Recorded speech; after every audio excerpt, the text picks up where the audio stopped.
এদিকে তো আবার রাসেল ভাইপার সাপ আছে না? আমার নতুন মানে প্রথম জীবনের কৃষকের ধান। এই যে 2 বছর কৃষকরা শুরু করছি, আল্লাহর রহমতে আমার যে ধান হয়েছে মাশাআল্লাহ, আল্লাহর কাছে লাখো কোটি শুকরিয়া। এই হলো কিছুটা কাটা হয়েছে, তারপরে দেখেন এই পর দিয়া এই যে ধান, এটা মোটামুটি পাকার মধ্যে, ইনশাল্লাহ আর কিছুদিনের মধ্যে হয়তো কাটতে পারবো। তারপরে সামনের দিকে আসেন,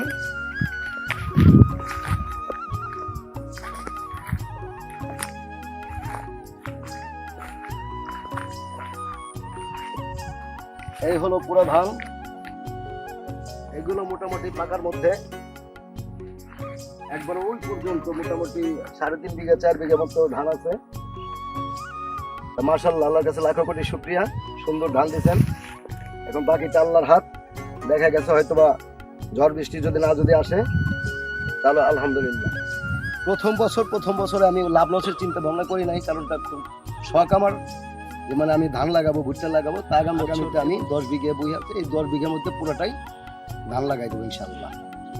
আর এর আগে এখন আমি মোটামুটি 3 বিঘা 3.5 বিঘা বইতে হলো, যেটাকে বলা হয় ইজেল দিকে ধান বুনে দেবো।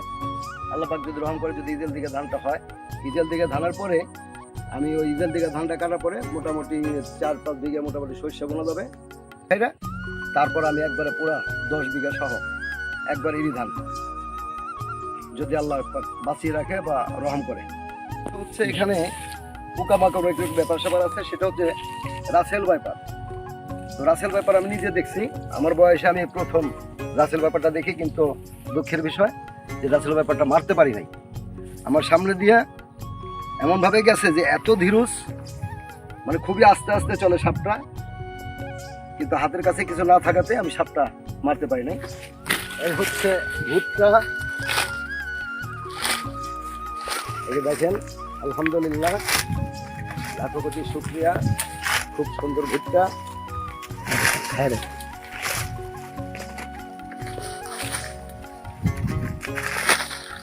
ভুট্টা কৃষক দিয়ে আমি কাটানো শুরু করছি ইনশাল্লাহ।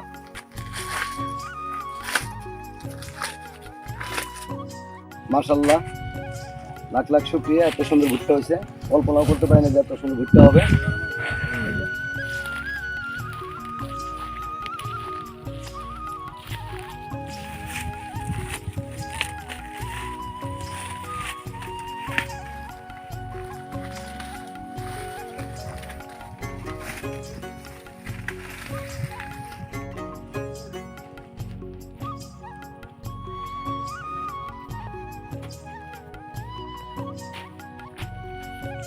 ওটা হলো 1300 টাকা রেট। মাশাআল্লাহ, লাখ লাখ শুকরিয়া, এত সুন্দর ভুট্টা হয়েছে। কল্পনাও করতে পারি না যে এত সুন্দর ভুট্টা হবে। এই যে আর এই যে এখানে আছে কৃষক, ওই যে এখানে আমার ছোট মামা মেন কৃষক যে আর কি, ওই যে পাশে ছাতা নিয়ে বসে রয়েছে, মেন কৃষক। কৃষকের জন্ম আর কি, কৃষকের ঘরে কৃষক। আলহামদুলিল্লাহ, বাই বাই।